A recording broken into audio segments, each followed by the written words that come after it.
Hi friends, it's Polly from Horatio Printing. I hope you're having a wonderful day. In this video, I'm going to show you how to set up your 2020 Dream Planner, specifically help you with the vertical or no. Hi friends, it's Polly from Horatio Printing. I hope you're having a wonderful day. In this video, I'm going to help you with some advice on how to set up your weekly layout in our 2020 Dream Planner and give you some tips and tools to get the most out of it.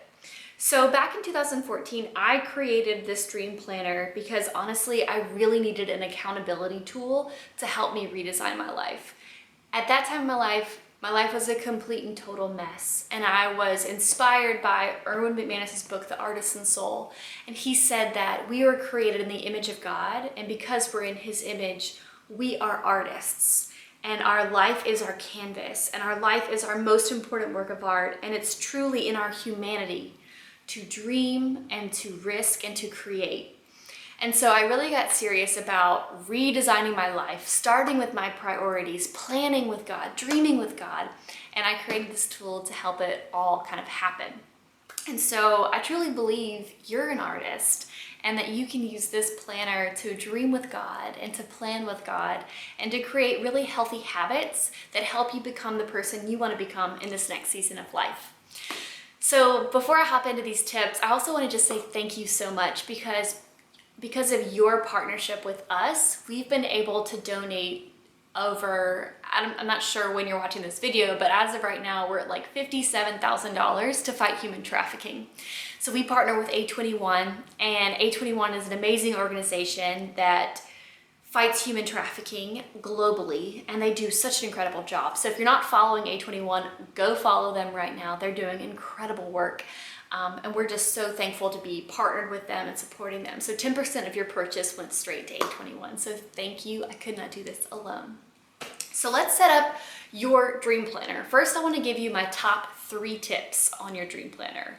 Number 1, make space to invite God in the process. Before you sit down to plan and write down all your urgent things and everything you have to do for the week, pray, get quiet, create space really to dream with God. So that's my first number 1. Number 2 is to reflect on your wheel before you plan out your week. And if you don't know what I'm talking about, you definitely need to go into the front section of the planner and fill out your wheel. So it's right behind the bucket list. So we have the bucket list in the canvas, and then we've got the wheel. So this is your space to assess how you're doing in these categories, and then declare who you want to become in all categories of your life. Like spiritually, physically, relationally, professionally, financially, and personally. So I have a whole tutorial setting up how to do this. And what this does is this creates boundaries and priorities so that you can truly step into who you are called to become this year. And when you're setting up your week, it's important to start with these priorities versus starting with all of the urgent demands you have from the outside world. It's important to start with the priorities you have from God based off of who you are becoming, and also being intentional into the areas we're feeling the weakest. This will help you to feel more restored. Our word for the year this year is restore, and it's our prayer for you that you can live this year healthy and restored, because the truth is, we can't pour from an empty cup. We have to take care of ourselves emotionally, physically, mentally, spiritually, financially. We have to take care of ourselves so that we can be generous, so that we can live out our calling. So go fill out the will if you have not, and then use that will as a reflection before you plan your week. That's my number 2 tip. Number 3 tip is to get messy, have fun, and ditch perfectionism. Seriously, I want you to take perfectionism, put it in a box, shut the box, tape the box, and then I want you to throw it out the window. Just chunk it out, okay?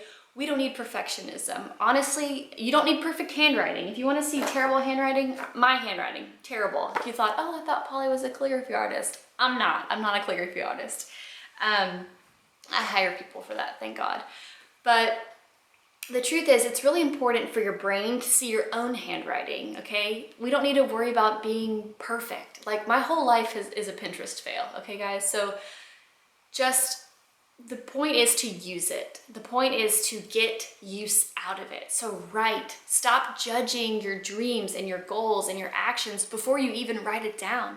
You have to give space to let God work through you. So I just want to encourage you there to ditch perfectionism, get messy, have fun, and have a time once a week that you do that you carve out that time to plan your week. I like to do it on Sunday night. So those are my top 3 dreams. Invite God, reflect on your wheel, and get messy, ditch perfectionism, have fun. So now I'm gonna dive into the vertical layout and show you how I like to use it. Okay, so I'm gonna show you how I like to set up the vertical layout. So the vertical only comes in the white marble style this year. So I'm gonna show you in my white marble vertical. Open that strap up. And if you need any help or support setting up your front section of the planner, the canvas, like dream planning, personal growth, refocus cloud, generosity, heart check, any of this, we have a dedicated tutorial for every single section that can be found on our YouTube channel, also on our resource page. So feel free to take some time, watch those videos, they're for you. And I really think that when you put your heart into filling out this front canvas, the planner is going to be so much more valuable for you. So, but in this video, I'm only showing you how I like to set up my weekly layout. So this is the vertical layout, just to give you a refresher. And then this is the way I like to set mine up. Now, you know, there's all different ways you can set up a layout. There's literally no right or wrong way. This is just how I like it. I like to be very colorful, using lots of pins and things of that sort. The first thing I like to do when I'm setting up my week, like I mentioned before, is I like to go back to my wheel and really see what were the things that I wanted to focus on in my wheel, what were my major next steps that I have and goals for these 3 months, and make sure that I'm making time for those first, okay? And then after I've done that, I like to really sit and reflect on the Bible verse of the week. So this is the week of January 6th, and it says, Matthew 5, verse 14 through 15. You are the light of the world. A town built on a hill cannot be hidden. Neither do people light a lamp and put it under a bowl. Instead, they put it on a stand, and it gives light to everyone in the house. I just love that. I love that each week you have a verse to reflect on before you make your plans. So what I like to do is if I have appointments, I'll put them in like a little box using the dot grid. So I'll just kind of zoom in there. So like I've got like my dentist appointment, lunch, brunch, things like that. And then this little line here that differentiates the gray and the white, that's really my line to say like this is when the working day ends. So I've got all my night plans here. So like family night, small group. I like to write my weekly intentions here at the bottom. This week my intention is to love well and to stay healthy. We've got our to-do list over here. And there's also space down here to make a habit tracker. I made a habit tracker down here. My 4 major goals is drinking enough water, reading my Bible every day, 10,000 steps, and getting 7+ hours of sleep. So you can use the dot grid to make a little chart, and you can fill it in as you go and just kind of keep track of those major habits you're trying to cultivate for your personal growth or personal health. So I hope this has been helpful for you. Remember, there's no right or wrong way to do it. The point is just to use it, to be messy, to be real. If you have to scratch over things, that's fine. If an appointment changes, maybe you want to put a sticker over it. That's a great way to use those stickers that you get from like Hobby Lobby or whatever. And my last thing I want to leave you with is to make sure that you fill out your praise report. As you're going through the week and something good happens or you're thankful, go write it down on your praise report. It's so fun at the end of the year to go back and look at all the ways that you've been blessed, and just cultivating that sense of gratitude in your life is going to make such a difference this decade, this year. So I hope this has blessed you. I just want to say thank you one more time. Because of your purchase, we've been able to help fund A21 in our monthly donations to help fight human trafficking. So just thank you so much for your commitment and your support. It means the world to us, and because of you, people are finding freedom. So thank you so much. You are on our praise report for sure, and I hope you have a wonderful day. You are so loved. Bye, guys.